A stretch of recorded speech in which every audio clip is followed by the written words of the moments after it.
30년 넘게 형사 생활을 하면서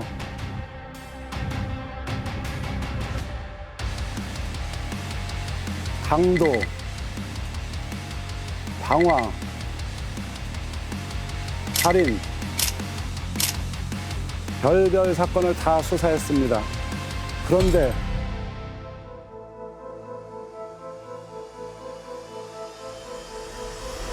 그날의 장면은 아직도 잊히지 않습니다.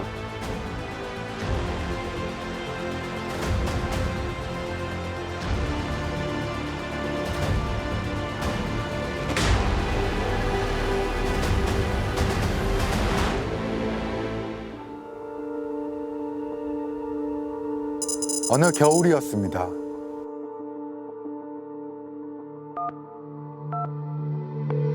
청주의 한 주민센터 직원이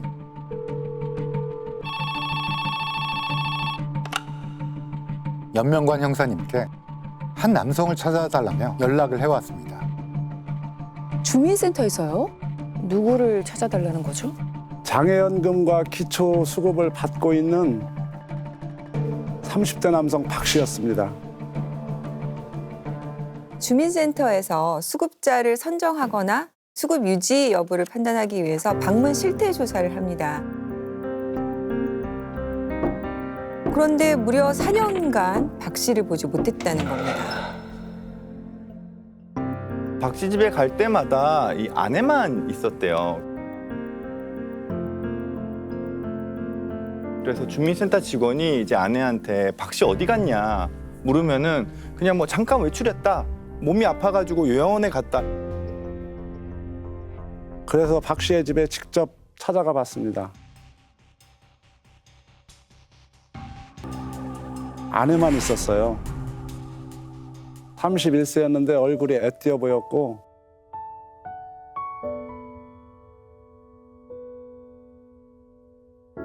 옷차림도 매우 수수해 보였습니다.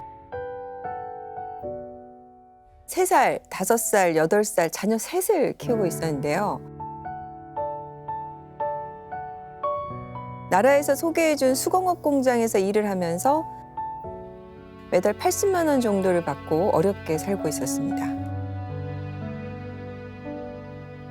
혼자서 가족을 먹여 살리고 있었나 봐요.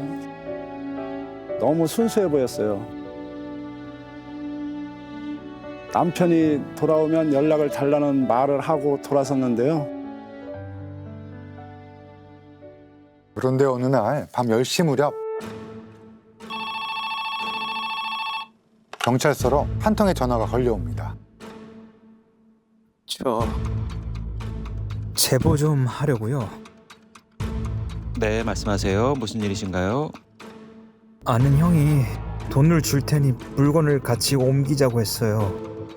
그 물건이 김장용 비닐봉투에 쌓여 있는데 냄새가 많이 났어요. 아무래도 그 형이 사람을 해친 것 같아요. 느낌이 좋지가 않은데요? 제보자가 아는 형의 집에서 술을 마셨는데 갑자기 내가 사람을 해쳤는데 김장 봉투에 싸서 집에 뒀어. 냄새가 너무 많이 나서 못 살겠다. 돈을 줄 테니 물건 좀 같이 옮기자. 그래서 다음 날 제보자가 말했던 집으로 찾아가 봤습니다. 뭐가 있던가요? 깜짝 놀랐습니다. 왜요? 제보자가 말했던 집이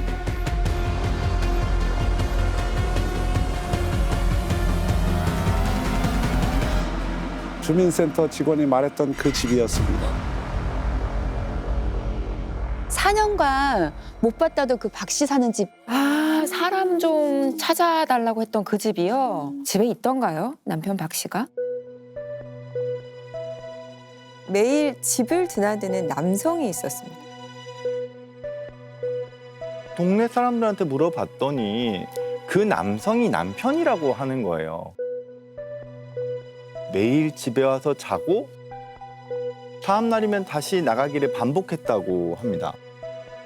그런데 남편 박 씨는 수아마비를 앓은 적이 있어요. 한쪽 다리를 좀 쓰기 힘든 상황이었는데요.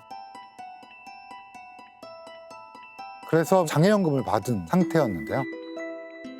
그런데 이 집을 드나드는 남성은 다리가 멀쩡했습니다. 그럼 남편이 아니란 말인가? 다른 남자인데 동거하다시피 살고 있었다는 건가요? 오빠 아니면 친척일 수도 있잖아요. 남편이 실제로 진짜 요양원에 가서 아내와 가족을 오빠가 보호할 수 있는 거고요. 주변 사람들과 동네 사람들 그리고 통장과 주민센터 직원을 만나봤는데요. 남편 박 씨를 본 사람이 없었습니다. 단 한 명도요. 그래서 형사님이 요양원이나 병원에 수사를 했는데 입원한 기록이 전혀 없었습니다. 감기만 걸려도 병원을 가서 약을 처방받을 텐데 어떻게 이렇게 기록이 없을 수가 있죠?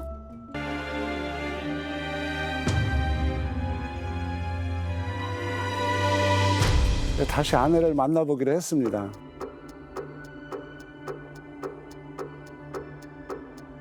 일하던 직장으로 갔는데요.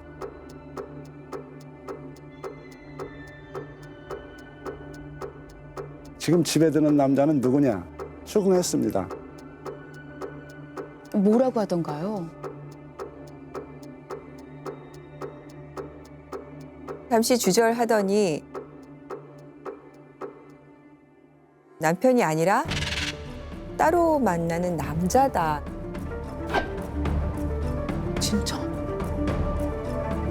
남편은 어디에 있냐 물었는데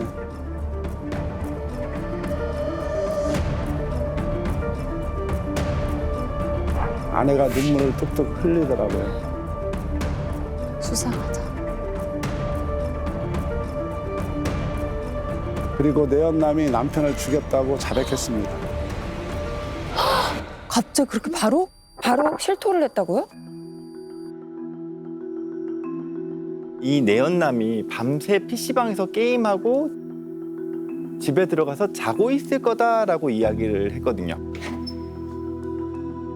형사님이 바로 집으로 찾아갔죠.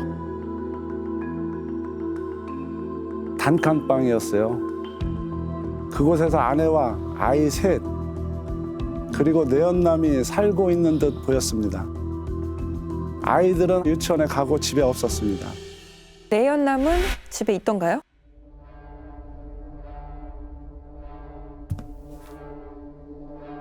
아내의 말대로 코를 드르렁드르렁 골며 자고 있었습니다.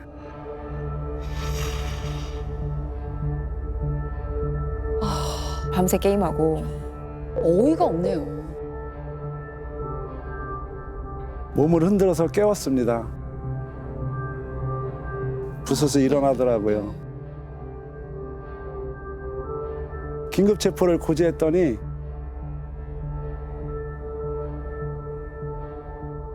저항하지 않고 순순히 손을 내밀었습니다. 형사들이 지금 코앞에 있는 거잖아요. 도망은 이미 불가능하다는 것을 직감했던 걸로 보여지고요. 제보자가 시신이 집에 있었다고 했잖아요. 근데 단칸방에서 아이들 셋에다가 아내, 내연남까지 살았잖아요. 생활 공간도 사실은 부족했을 텐데. 집에 들어설 때부터 아주 심하지는 않았지만 냄새가 났어요. 긴가민가했어요.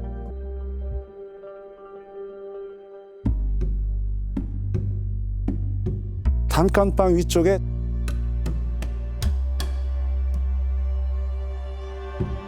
작은 다락방이 있더라고요.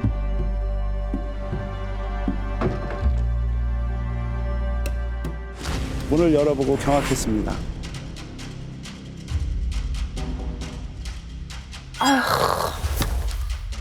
어떻게 소름. 비닐이 보였어요, 지금 살짝. 김장용 비닐봉투로 겹겹이 둘러싸인 게 있었습니다. 살펴보니 시신이었습니다.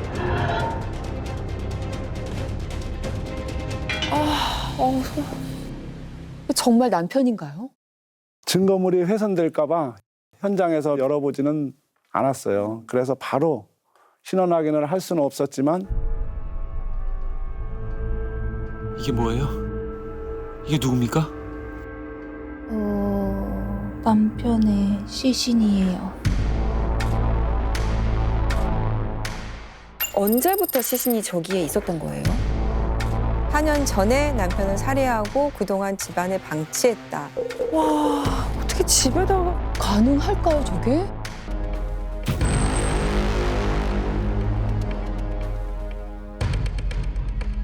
시신을 곧바로 지역의 가장 큰 병원 영안실로 옮겼습니다.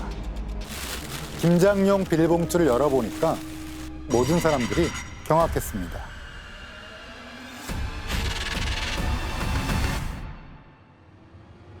왜요? 시신이 썩지 않았던 거예요. 바짝 말라서 미라화되어 있었습니다. 미라요? 옛날에 이집트에 있었던 미라를 말씀하시는 거예요? 영화에서만 보던 미라가 제 눈앞에 있는데 정말 충격이었습니다. 그때 이미 형사가 된 지 20년 차여서 정말 많은 시신을 봐왔거든요. 그런데 미라화된 시신은 처음이었습니다. 어후, 생전 모습 그대로 미라화됐기 때문에 얼굴만 봐도 피해자가 누구인지 알 수 있었는데요. 남편이 맞았습니다.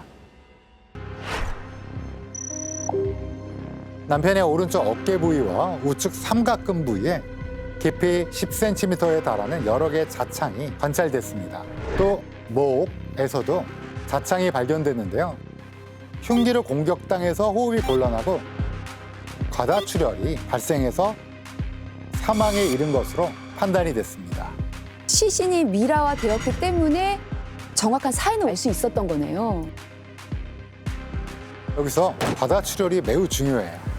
혈액 속에는 수분, 단백질, 당분, 철분, 다양한 성분이 들어있는데요. 세균을 증식하는데 가장 좋은 영양 공급원이 돼요. 부패에 큰 영향을 미치는데요. 피해자의 시신은 이집트 미라처럼 장기가 다 제거되지는 않았지만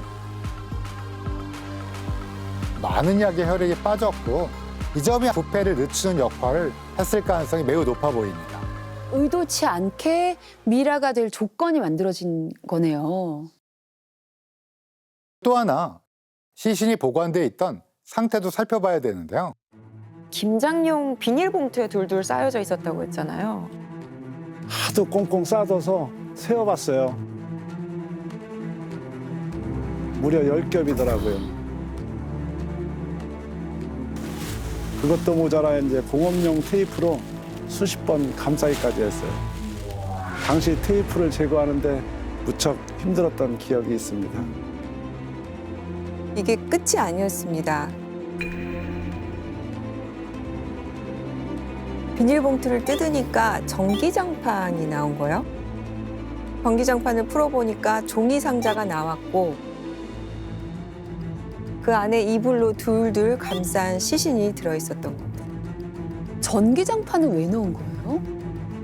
시신을 종이 상자로 감싸 두었는데 날카로운 상자 끝부분에 봉투가 뜯어질까 봐 전기장판으로 감쌌던 겁니다. 거기다 비닐을 묶기 전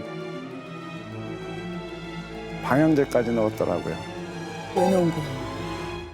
아무래도 시체가 썩을 때 악취가 날 수밖에 없잖아요. 이제 그걸 좀 방지하기 위한 목적이었던 것 같아요. 야, 그럼 탈취제를 넣지 방향제를 넣는다고요? 손바닥으로 하늘을 가리는 거 아닌가요? 넣어봤자? 이렇게 꽁꽁 몇 겹이고 몇 겹이고 쌓아둔 게 결국 미라를 만드는데 결정적인 역할을 한 거라고 봐야 됩니다.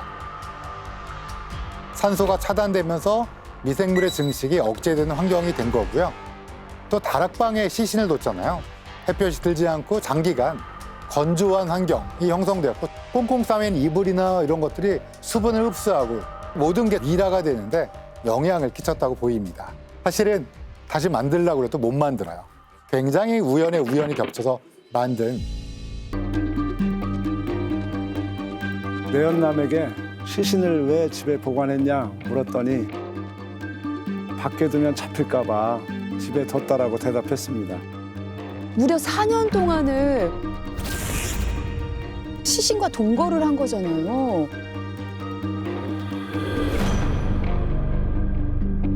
너무 기괴하고 이해가 안 가요. 시신을 단순히 집에만 둔 게 아니라 시신과 같이 이사를 하기까지 했거든요. 너무 대담한데요? 남편이 사라지면 동네 주민이 알게 될 수 있잖아요. 그래서 내연남 집으로 이사를 한 건데요. 시체를 이사 박스에 담아서 택시로 직접 옮겼다고 했습니다. 시신과 함께 이사, 이건 너무 정말 엽기적이에요. 왜 이렇게까지 시신에 집착을 했을까요? 남편을 사망도 아니고 실종 상태도 아닌 이 집에 계속 살고 있는 것처럼 만들고 싶었던 것 같아요. 무슨 말이에요? 내연남은 당시에 강도살인 미수죄로 8년간 복역을 하다가 출소를 한 지 얼마 안 됐어요. 저가자구나. 직업도 없고 백수로 지내고 있었습니다. 어느 날 갑자기 매달 110만 원 정도가 들어온다. 너무 좋죠. 근데 그 돈이 어디서 들어오나요? 남편 앞으로 나오는 장애연금과 기초생활 수급이 약 110만 원 정도 있었어요. 그랬구나. 실제로 아내와 내연남은 남편을 살해한 후 4년간 남편이 살아있는 척하면서 꼬박꼬박 타먹었습니다. 근데 왜 술자리에서 굳이 범죄 사실을 토로를 했을까요? 갑자기 없던 죄책감이 생긴 건 아닐 것 같거든요. 오히려 무용담으로 말을 한 게 아닐까 싶은 거죠. 사람 죽인 게 무슨 자랑이라고 이렇게 말을 하나요? 내연남에 대해서 재범 위험성 평가 척도 검사를 해봤더니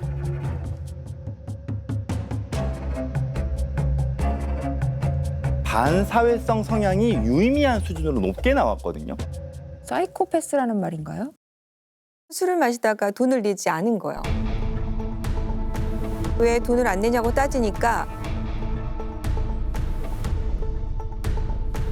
그 자리에서 주인과 손님을 흉기로 여러 차례 공격을 해서 강도 살인 미수 이걸로 형을 살았다고 하는 겁니다.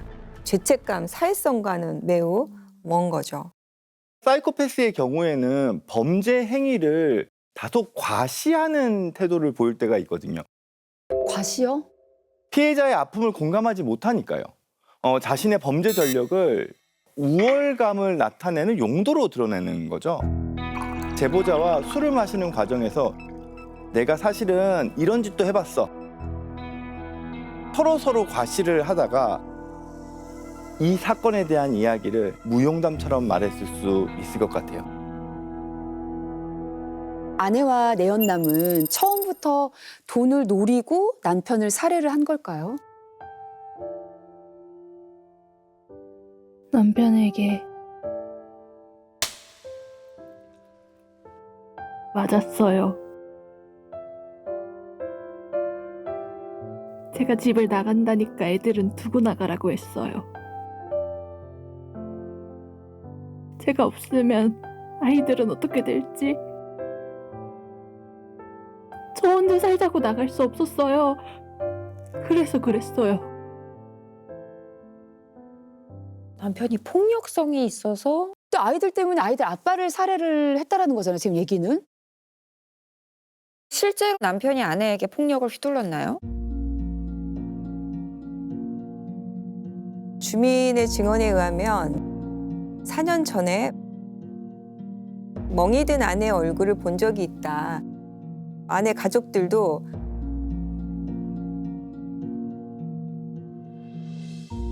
남편의 폭력 때문에 힘들어했다. 근데 이제 지인의 증언만 있는 상황이라서 폭력이 실제 있었는지 쉽게 단정할 수는 없었습니다. 애초에 어떻게 만나게 된 건가요? 내연남과. 사건 발생 5개월 전에 인터넷 채팅으로 만났다고 합니다. 아내는 서울에, 내연남은 청주에 살고 있었는데요. 서울 청량리역에서 첫 만남을 가졌습니다. 건널 수 없는 강을 건넌 거네요. 이후로 급속히 가까워져서 내연 관계로 발전을 했는데요.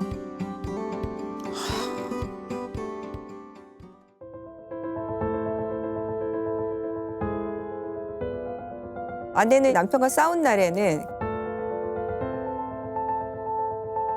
강화도에 있는 친정으로 간다 이렇게 해놓고는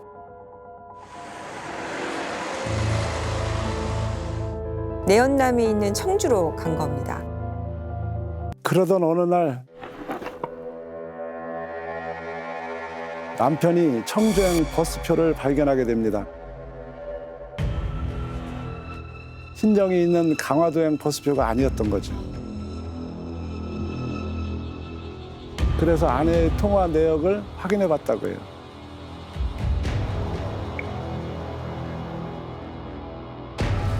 그럼 의도를 들켰군요.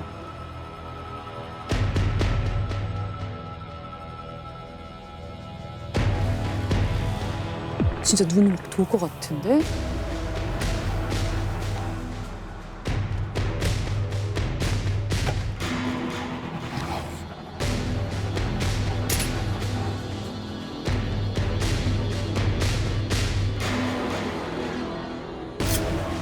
남편이 아내에게 칼을 들이대면서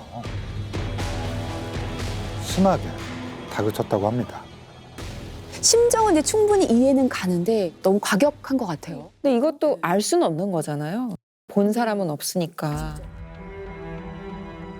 이날 아내가 내연남에게 전화로 통화를 하면서 이대로 못 살겠다. 내연남이 그래서 뭐라고 했대요? 남편을 죽이고 이 여자랑 살아야겠다. 보통은 남편과 잘 정리하고 나한테 와 이렇게 얘기를 하지 않나요? 내연남은 정말로 며칠 후에 서울로 왔습니다. 피해자 집 근처에서 내연녀를 만났는데요. 도저히 못 살겠다. 계속 한탄을 했다고 해요. 이야기를 묵묵히 듣고 있던 내연남이 내가 집에 가서 남편을 죽여줄게. 집 열쇠만 줘. 내가 다 해결할게.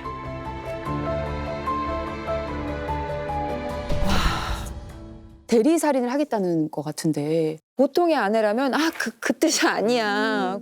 그게 정상이죠. 그때 아내가 뭐라고 했던 거예요? 아내는 내연남에게 자신의 집 위치를 알려주고요. 집 열쇠를 넘겨줬습니다. 그러니까 남편을 죽이기로 공모한 셈인 거죠. 다음날 새벽 3시경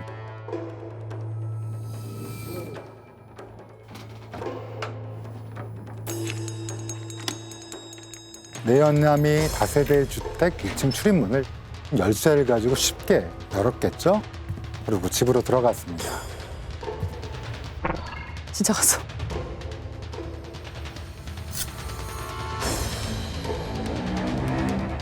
내연남은 집 부엌에 있는 식칼을 챙긴 다음에 아내도 옆에서 자고 있었던 거 아니에요? 잠을 자다가 본인도 남편 신음소리에 깼다. 곧이어서 남편이 내연남이 휘두른 칼에 찔린 거를 확인을 한 거죠.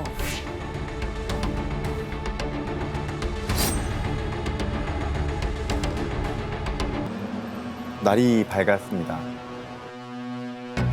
아내는 평소처럼 아이들을 유치원으로 보냈고요.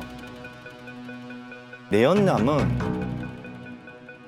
곧장 시장으로 갔습니다. 시장이 왜요? 뭐 사러?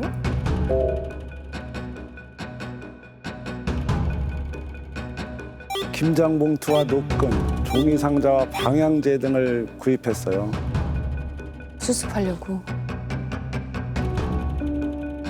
아내가 망을 보는 사이 내연남은 비닐 테이프로 시신의 발목을 묶은 후 시신을 이불로 감쌌습니다. 그리고는 종이 상자와 전기장판으로 또 감싸고 김장용 비닐봉투로 더 씌워 안전히 밀봉했습니다. 그리고는 남편이 갑자기 사라진 것을 동네 사람들이 알면 안 되니까 내연남이 있는 청주로 이사를 한 거죠. 30대 남자의 시신이 발견된 충북 청주의 한 다세대 주택입니다. 시신은 비닐과 이불에 쌓여 종이 상자 속에 있었습니다. 경찰에 붙잡힌 피의자는 다름 아닌 숨진 남자의 아내인 31살 김모 씨, 내연남인 39살 정모 씨와 범행을 저지른 겁니다. 경찰은 남편의 시신을 집안에 두고 있다는 제보를 받고 현장을 급습해 단칸방 다락방에서 시신이 든 상자를 발견했다고 밝혔습니다. 수사 결과 이미 4년 전에 김 씨와 정 씨가 소아마비인 남편 박 씨를 살해한 것으로 확인됐습니다. 너무 잔혹해서 할 말을 잃을 정도로 내연남과 사랑을 해서 죽고 못 살면 그냥 이혼을 하면 되잖아요. 굳이 왜 남편을 죽입니까? 아이들이 있는 상황에서 심지어. 폭력적인 남편의 경우에 언젠가는 나를 찾아오지 않을까, 보복 폭행이 또 이어지지 않을까, 관계를 끊을 수 있을까에 대한 좀 두려움이 있어요. 아마 상간남이 남편을 죽여주겠다고 했을 때, 아, 그럼 내가 여기서부터 해방이 될 수 있겠구나 라고 이제 생각하시는 경우는 간혹 있긴 합니다. 또 보통 외도는 현실에서 채워지지 않는 거를 보상받는 형태로 좀 이루어지잖아요. 선물을 받거나 애칭을 부른다거나 근사한 곳에서 데이트를 하거나 내연남의 이런 달콤한 말과 정말로 폭력적인 남편으로부터 벗어날 수 있을 거라는 희망, 이런 것들이 좀 복합되어 있지 않았을까 생각을 합니다. 죗값 제대로 받았나요? 내연남은 징역 22년, 그리고 20년간 위치 추적, 전자장치 부착 이렇게 선고를 받았고요. 아내는 징역 12년이 선고됐습니다. 사실은 미라가 나오는 게 진짜 힘들어요. 형사님도 그 오랜 경험 속에 딱 한 번 보신 거잖아요. 예. 들키지 않으려고 시체를 꽁꽁 감쌌던 것이 오히려 인공적으로 만들어내기도 어려운 미라를 만들어냈고 범인 스스로 발등을 찍는 스모킹건이 되지 않았나 싶고요. 천벌이 아닌가 싶습니다.